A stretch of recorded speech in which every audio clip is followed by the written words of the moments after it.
Well, first of all, it is a pleasure for me to welcome all of you at this launch of the third anthology of the Global Labour column, entitled Confronting Finance, Mobilizing the 99% for Social and Economic Progress.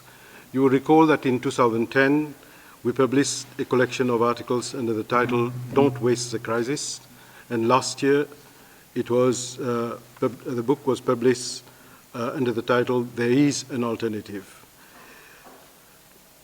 ACTRAV has been supporting this project of the Global Labour University since its very beginning, and we want to strengthen international labour networks and the debate about progressive responses to the challenges of globalizations. We don't want only to criticize, but we want also to make suggestions, to give ideas of how to confront the crisis. This time there are a series of articles, as you would see in the book, dealing with a number of issues, and Vasco Pedrina, I think, has one on the Euro crisis itself. And you know also that the French president, new president-elect, François Hollande, made it also a strong point in his campaign about confronting finance.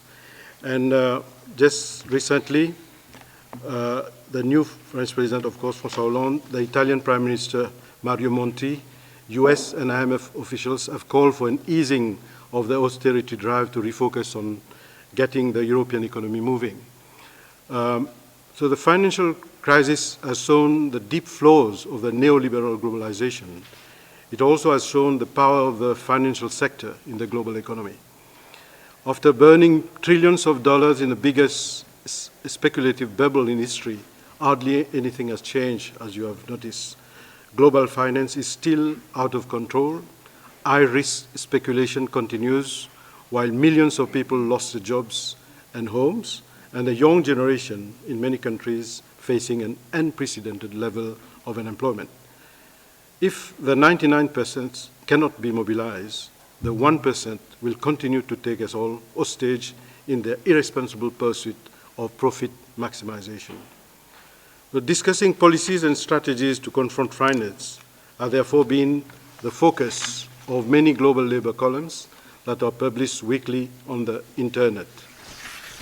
Here, let me just open a parenthesis to quote something for you, because there are many governments who are also using the crisis as a pretext to erode the gains of the ILO in terms of social progress. Just recently, there was an article in The Guardian, in Wednesday's Guardian. There was an article by Mark Westbrot, who is a think tank economist. I will just read the paragraph because it concerns Spain. He said, in Spain, the government, run by the right-wing Popular Party, shared the political agenda of the European authorities, perhaps even more than the IMF does. That's important.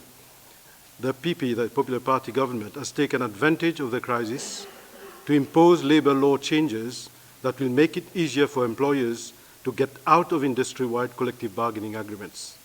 They have also taken away rights that workers had to challenge unfair firings.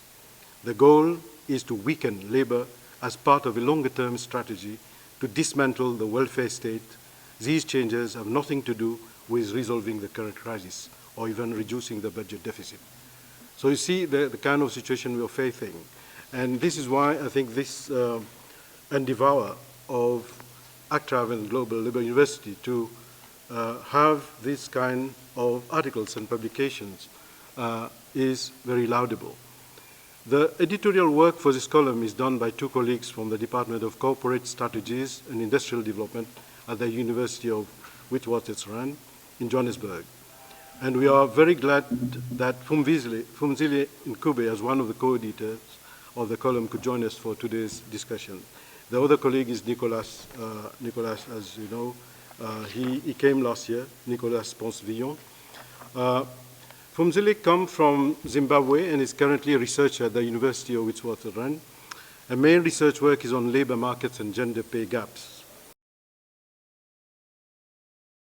I think I can safely say that the Occupy Wall Street movement really made us all wake up. As Stephen Toff and Jamie McCallum stated in their article in this anthology, it is one thing to support dissent, but it's a very different story from being dissent. So what does being dissent actually mean? Does it mean supporting the idea of decent work, or does it mean doing the research and finding out what a decent wage actually is? Does it mean writing a paper for the GLC, warning about the delusions of microfinance, or being a representative at an ILO conference that fights for domestic workers' rights? Or does it mean actually making sure that the money that you pay to your domestic worker is something that you would pay yourself for doing the same work? I think that being dissent is about all the things that I just mentioned.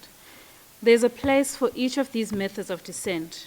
Not everyone can be effective when they write on a platform, such as the GLC. And by the same token, not everyone can be effective when they go out on strike or go out to speak to workers. So for example, Eric Lee,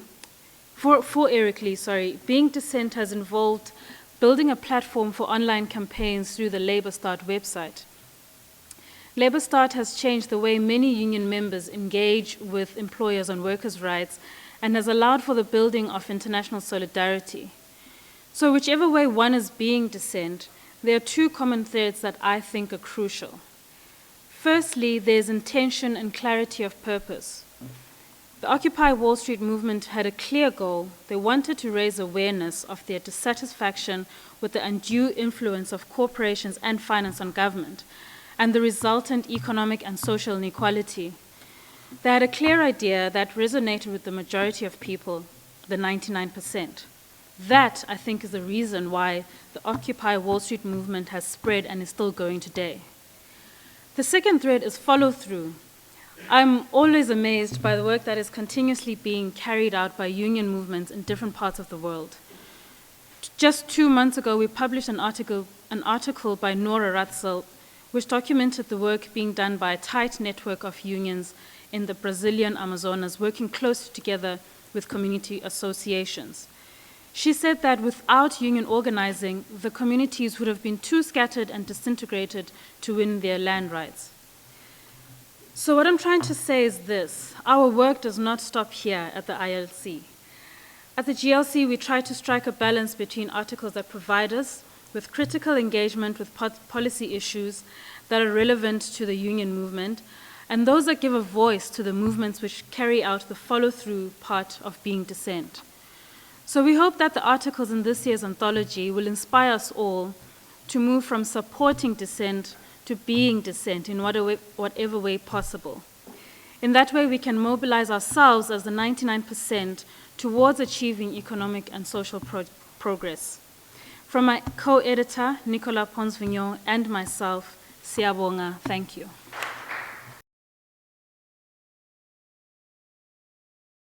Chers messieurs, mesdames, chers collègues, dans ma contribution pour ce livre, j'ai défendu la position critique qu'il est temps de revoir la stratégie syndicale si nous voulons éviter le déclin du mouvement syndical européen. Et je rappelle quand même encore que les gros bataillons de la classe ouvrière organisée sont encore en Europe.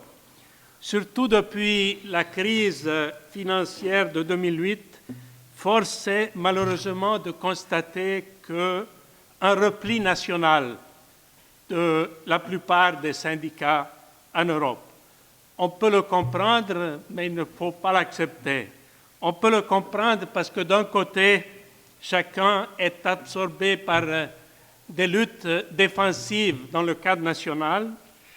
De l'autre, les développements fort inégaux entre les pays dits excédentaires comme l'Allemagne ou la Finlande et les pays déficitaires du sud et de l'est de l'Europe, avec leurs répercussions politiques, minent les bases de la solidarité, tant au niveau des pays qu'au sein et entre les classes ouvrières des pays. À cela s'ajoutent les différences de tradition et de culture syndicale dans les différents pays, les différentes revendications, les rythmes, les manières de mobiliser Tout ça rend la situation difficile. Aussi bien à la gauche qu'à la droite de notre mouvement, il y a des forces qui pensent, et il y en a même qui théorisent le repli national comme la seule stratégie pour faire face à une Union européenne en déperdition néolibérale. Mais il n'y aura pas d'issue positive pour notre mouvement, j'en suis persuadé, sans une stratégie et un agenda offensif, progressiste, d'européisation de l'action politique et des mobilisations sociales. Il y a besoin de plus d'Europe et pas de moins d'Europe aussi au sein de notre mouvement syndical. J'aimerais l'illustrer brièvement en partant de quelques questions qui sont débattues actuellement dans le mouvement syndical pour donner une réponse aux différents pactes budgétaires qui se suivent tous les 6 mois au niveau de l'Union européenne. Première question, la question salariale. Face aux inégalités croissantes, aux bas salaires liés à la précarité, face à une augmentation des travailleurs pauvres en Europe, face aux nouveaux instruments de pression vers le bas sur les salaires et de remise en cause de l'autonomie tarifaire, par exemple par le six-pack, le mouvement syndical européen se trouve face à un double défi. D'un côté, développer une politique européenne des salaires minimaux, ce qui ne veut pas dire un salaire minimum pour tout le monde égal, mais des critères communs pour mener ensemble la lutte.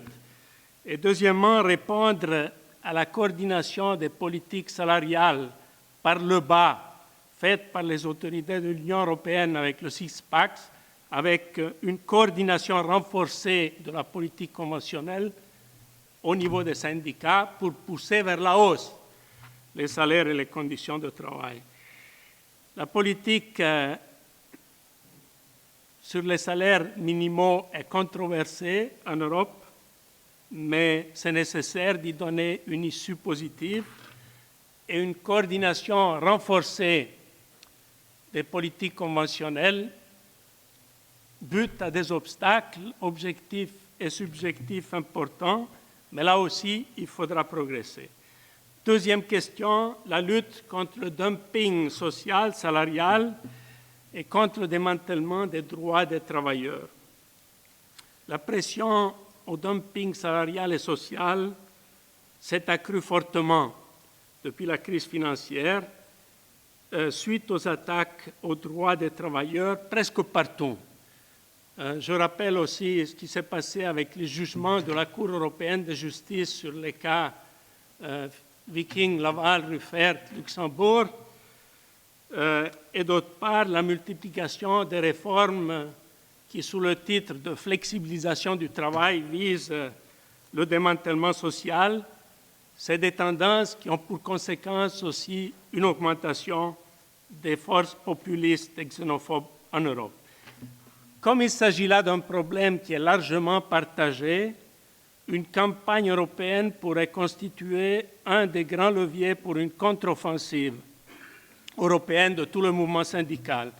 C'est pourquoi nous avions proposé au Congrès de la Confédération européenne des syndicats à Athènes l'année passée le lancement d'une initiative citoyenne européenne. C'est un nouveau instrument dans le cadre de l'Union européenne. Une telle initiative aurait pour but de pousser à des mesures législatives pour ancrer 2 principes. D'abord, un principe, c'est la priorité des droits sociaux fondamentaux face aux libertés économiques du marché. Et deuxièmement, le principe à travail égal, salaire égal, au lieu de destination. En Allemagne, par exemple, il faut payer des salaires allemands et pas des salaires polonais, pour le dire concrètement. Une initiative citoyenne européenne permettrait de faire un travail sur un objet commun, une campagne commune, un travail de sensibilisation décentralisé sur les lieux de travail dans les rues partout en Europe. Et deuxièmement, ça permettrait d'accroître la pression politique au niveau européen. Troisième question, c'est la question la plus importante aujourd'hui, c'est la réponse syndicale au pacte fiscal qui introduit une austérité permanente, destructive pour le modèle social européen, déjà source aujourd'hui de graves drames si on pense à ce qui se passe en Grèce ou même en Espagne.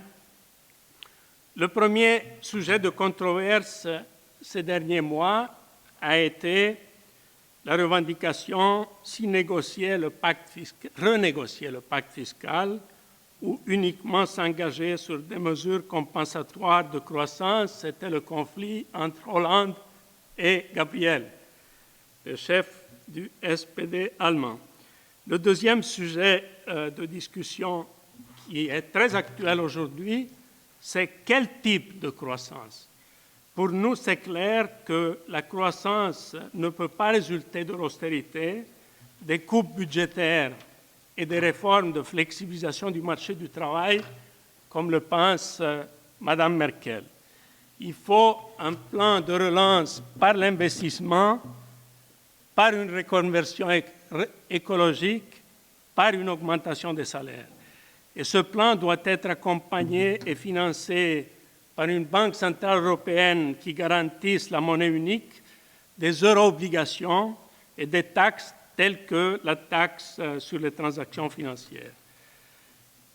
Mis à part les difficultés de se mettre d'accord entre nous sur un tel programme, la question principale reste comment réussir à imposer un tel changement de cap de la gouvernance économique au niveau européen.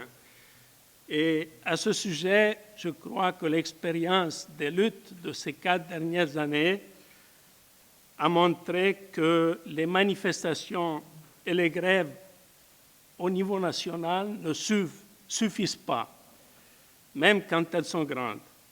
Et encore moins les journées d'action européenne de la CES, de la Confédération européenne des syndicats, à caractère symbolique, comme la dernière du 29 février. Lors du dernier comité exécutif de la CES, un collègue de la CGIL italienne a dit « Le mouvement syndical européen non fa nemmeno più notizia ». On ne prend même pas note de ce type d'action.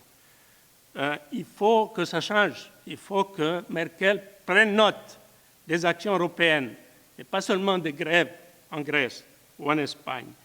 Il faut un saut qualitatif et quantitatif dans l'européisation des luttes sociales. On est encore loin de la grève générale que proposent les collègues espagnols de la Confédération européenne des commissions ouvrières et de l'UGT. Mais je crois qu'il faut œuvrer à des étapes intermédiaires. Il faut faire un saut en avant, et s'il y a la volonté politique, malgré toutes les différences nationales, toutes les difficultés avec les cultures syndicales, on peut faire des pas en avant, et je crois qu'ils seraient enregistrés, d'autant plus maintenant qu'on commence à se rendre compte que la politique d'austérité toute seule fait faillite. C'est autour de ces axes, chers collègues, et avec une telle approche qu'on peut espérer créer les conditions du changement de cap nécessaire. Et bien sûr, dans une telle perspective, il faut aussi tisser les alliances sociales et politiques nécessaires, car la force syndicale seule est insuffisante pour stopper la dérive en cours. Et on ne peut qu'espérer que la victoire de François Hollande en France n'est qu'un premier pas du changement du cadre politique nécessaire pour qu'il y ait aussi un changement social. Merci.